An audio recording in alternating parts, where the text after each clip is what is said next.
A engenharia estrutural é uma parte importante de qualquer obra. Se a nossa sociedade soubesse a importância desse serviço em benefício da sociedade, ela valorizaria da forma com que essa atividade deve ser valorizada. As estruturas são o esqueleto de qualquer edificação. Tanto faz uma casa, quanto um edifício, quanto uma obra de arte, pontes, viadutos, coberturas, etc. As pessoas se sentem seguras, né, dentro de uma edificação e elas não têm noção, né, do trabalho que houve para que ela vivesse dignamente dentro daquela propriedade. E a engenharia estrutural faz essa parte para que haja segurança, né, em tudo quanto é tipo de obra. Bom, na verdade, a gente já há algum tempo discutia essa importância que eu acabei de citar anteriormente. A engenharia estrutural era representada por uma divisão de estruturas no Instituto de Engenharia. Então, era uma parte de toda a engenharia. E então, o nosso grupo de trabalho, eu atuo no Instituto de Engenharia desde quando eu era aluno da faculdade. A gente percebeu que nós precisaríamos de um organismo que cuidasse somente de nossa área. Então, foi a partir daí que, inclusive, dentro da nossa divisão de estruturas, nós tivemos apoio de engenheiros importantes que realmente nos ajudaram a levar adiante essa ideia. A representatividade a gente conquista, né, ao longo da nossa vivência como atuação e a forma com que a engenharia estrutural trabalha. Como é que nós demonstramos, né, essa representatividade? Através de uma associação que foi criada naquela época. E esse trabalho tem sido constante junto às outras associações do nosso setor, que são associações importantes e que lidam conosco em vários aspectos, desde o início de uma obra. A engenharia estrutural representa, dentro desse contexto, uma parte importantíssima para o desenvolvimento de todos os projetos em qualquer tipo de edificação. Como eu já havia dito, nós começamos a discutir essa possibilidade dentro do contexto da divisão de estruturas. E, bom, como não podia deixar de ser, vários colegas nossos diziam que isso não era pertinente, etc. Mas outros encamparam a ideia. Nós tivemos bastante reação com relação a essa criação, mas nós fomos adiante e nós acabamos tendo que fazer reuniões fora do Instituto de Engenharia para poder levar adiante esse trabalho. Então, me lembro bem de reuniões no meu escritório e alguns outros escritórios, mas principalmente no meu escritório. Eu acho que foi por causa disso que me indicaram para ser o primeiro presidente, porque naquela época eu tinha 47 anos de idade e nessa faixa etária a gente está com todo o pique, né? E era não uma conquista, né, mas uma meta que vinha, né, latente, né, dentro dos nossos corações, né? E nós estávamos mais ou menos todos na mesma faixa etária e tal, assim, 10 anos mais velho, 10 anos mais novo. E nós tivemos apoio muito forte, muito bom, de dois engenheiros que estão na nossa memória, o engenheiro Feitosa e o engenheiro Paulo Andrade, que nos apoiaram bastante, e isso nos deu bastante confiança para montarmos a nossa entidade. Olha, eu vou te dizer, eu acho que foi assim, o Espírito Santo, a graça de Deus, que nos foi agraciando com várias oportunidades. Tanto é que a gente não tinha um lugar para nos instalarmos. E eu fazia trabalhos, eu já tinha naquela época uma construtora no nosso grupo e nós trabalhávamos para a Omint Assistencial.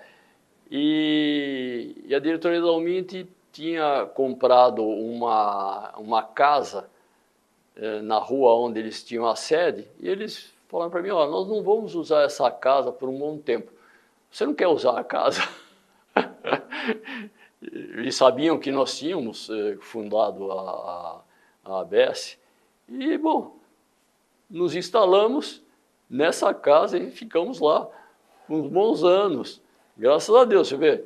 E nós não tínhamos recursos, né? A captação de associados estava começando, né?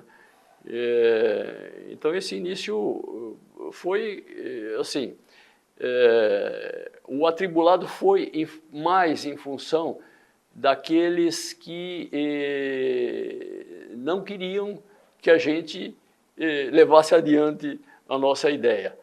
Mas com o tempo eles foram percebendo que era legítimo o que nós estávamos fazendo, sabe? De outras entidades que gostariam que nós estivéssemos dentro delas, sabe? Como parte das entidades, porque é questão de liderança, de projeção, o que seja, não é? Mas depois, com o tempo, eles foram percebendo que a nossa atuação era compatível e complementar com o que eles faziam, sabe? E nós acabamos, vários elementos das nossas diretorias acabaram integrando essas outras entidades. Eu posso citar o Sinaenco, que eu, na época que eu era presidente da ABS, acabei sendo diretor do Sinaenco, o Sindicato Nacional das Empresas de Consultoria, sabe? Então, era uma das entidades que dizia, não, e tal, vem aqui, vocês ficam aqui conosco, entende? E mesmo o Instituto de Engenharia, não, vocês continuem aqui na divisão de estruturas. E aí você olha para trás, não é? E diz, puxa vida, mas que decisão acertada, né? Porque a gente com a ABS nós temos uma projeção nacional, né? E congregamos a engenharia estrutural do Brasil inteiro. Enquanto que o Instituto de Engenharia está em São Paulo, por mais projeção nacional que ele tenha, as atividades dele são aqui, não é? O social da ABS são pessoas físicas, sabe? Isso desde a criação do nosso estatuto, para que não houvesse uma preponderância, né, de grandes escritórios que tomassem posições, etc. Então, as figuras desses grandes escritórios acabaram, os proprietários ou os seus prepostos acabaram se associando à ABS e trazendo, né, os seus conhecimentos também para difundir e repartir conosco e nos ajudar ao longo das nossas gestões. Na verdade, a criação da ABS principalmente foi pela valorização daquilo que é desenvolvido por quem projeta estruturas. Então a gente, ao longo desse processo, nós fomos percebendo que aqueles que gostariam de trabalhar com estruturas precisavam de um aprofundamento daquilo que, teoricamente e inicialmente, eles têm na faculdade. E, então, ao longo desse tempo, nós fomos criando possibilidades de educação continuada para quem se dedica como engenheiros, né? Na área de engenharia estrutural. Então, foram muitas ações. Na minha gestão, o que a gente pretendia mais era fazer a divulgação da associação. E em várias situações a gente buscava fazer palestras em universidades, em congressos, etc. Inicialmente foi isso, mas aí as gestões que vieram adiante tomaram iniciativas fantásticas, com cursos em universidades, em faculdades de engenharia, sabe? Eu vou te dizer o seguinte, eu considero que a grande conquista nossa foi fazer a união de nossos colegas, porque a gente sentia que existia muita rixa entre quem desenvolvia projetos estruturais, sabe? E aqueles problemas de um pegar serviço do outro, etc., e que são inerentes de qualquer atividade teoricamente comercial. Nós somos prestadores de serviços e cada um trabalha da sua forma. O que a gente sempre tentou fazer é que houvesse um equilíbrio naquilo que é desenvolvido e cobrado pelos projetos estruturais. Então, eu acho que o grande desafio nosso inicialmente foi fazer com que nós nos tornássemos amigos. E isso eu tenho sentido que a gente está conseguindo isso ao longo de todos esses anos, não é? E com isso a gente vai quebrando, não é? Algumas arestas que existiam anteriormente e os profissionais começaram a conversar entre eles e trocar ideias, somos todos iguais, entende?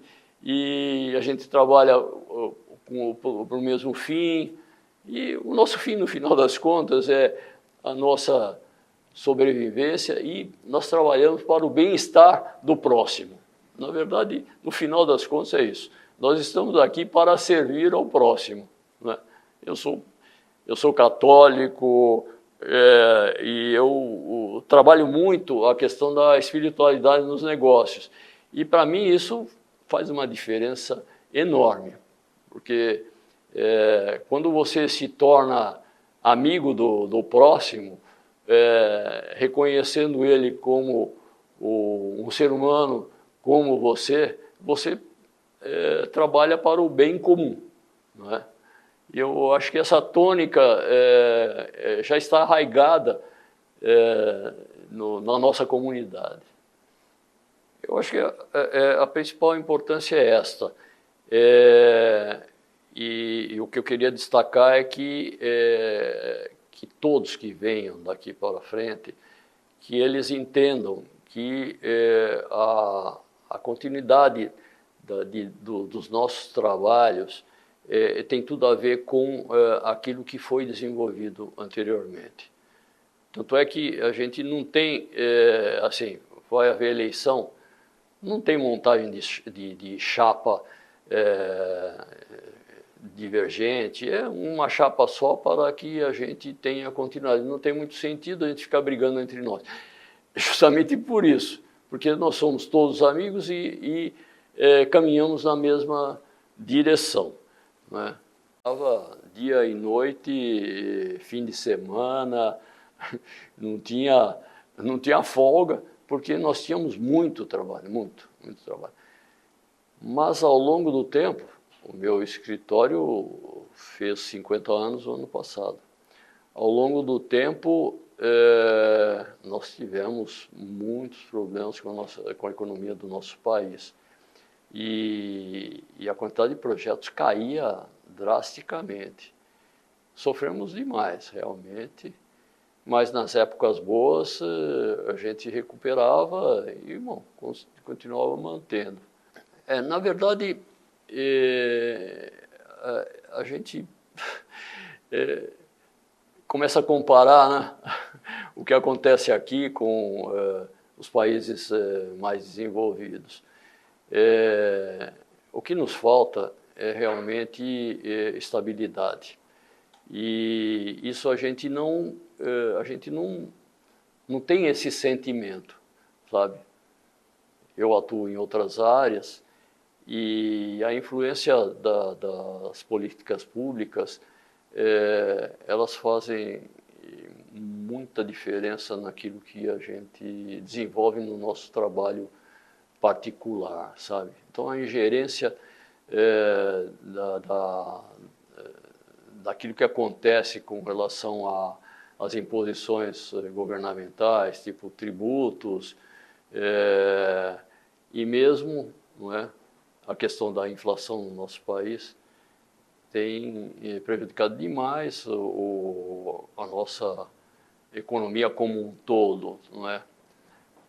Mas, assim, se nós não fôssemos otimistas, nós não estaríamos aqui e não estaríamos trabalhando nessa área tão difícil, né, que é a de projetos estruturais. Então, eu acho que o engenheiro de projetos estruturais é um otimista por natureza, entendeu?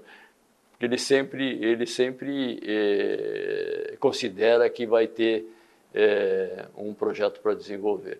E aí, um projeto novo, para nós, é fantástico, né? Eu, pessoalmente, quando aparece uma nova, um novo projeto na minha frente, um novo desafio na minha frente, meu olho fica brilhando, sabe? Eu acho que isso acontece com todos nós que projetamos estrutura. É muito gostoso, é muito gostoso. Hoje eu diminuí o meu trabalho nessa área, mas toda vez que me chega um projeto na mão, principalmente de amigos ou mesmo da minha empresa, eu fico ultra entusiasmado. Realmente está no nosso sangue desenvolver projetos. Então, acho que assim, aquele que gosta de fazer esse trabalho, ele toda vez que chega alguma coisa nova, ele desenvolve, ele fica muito entusiasmado. E o que acontece? E a gente discute muito, né? A gente realiza, termina e acaba esquecendo aquilo lá, porque você vai para um projeto novo, entende? Sempre nós estamos trabalhando em projetos novos e buscando alguma coisa diferente para ajudar quem nos contratou. Sabe? Eu acho que essa é a tônica mais importante de quem projeta estruturas. Na verdade, eu me emociono demais. Eu gostaria que o Feitosa estivesse aqui conosco. O poder de aglutinação, né? De camaradagem, isso para nós foi muito importante, inicialmente. Esse poder eu gostaria que estivesse sempre conosco.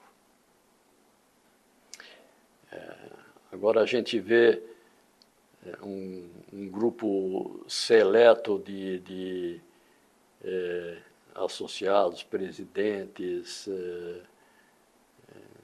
muito bacana. Essa foto aqui é no Departamento de Engenharia Civil, na Politécnica, onde nós fizemos dos nossos encontros. E A gente tem muito a agradecer a todos os que estão aqui conosco, por terem nos apoiado ao longo de todo a nossa caminhada, né? Essa outra foto também, né? Naquele mesmo momento. São vários colegas que, aí, se eu for nominar somente esses que aparecem, eu acho que nós vamos esquecer de vários outros. Então, a minha homenagem principal é o agradecimento àqueles que são mais velhos e, principalmente, aqueles que nos deixaram. Aqui eu vejo numa das fotos ao Braguin. Consistência. Olha, eu vou ser injusto se eu pontuar. Eu acredito e tenho certeza de que cada um de nossos presidentes teve atuações importantes. Tanto é que nós não estaríamos aqui se eles não tivessem feito um bom trabalho, sabe? Então você vai me desculpar, mas eu não posso fazer isso. Já acabei de citar, e eu citei dois nomes importantes, mas o Feitosa realmente foi a figura muito importante, e o Paulo Andrade também. Realmente esses marcaram o início de nossos trabalhos e estão na nossa memória para sempre.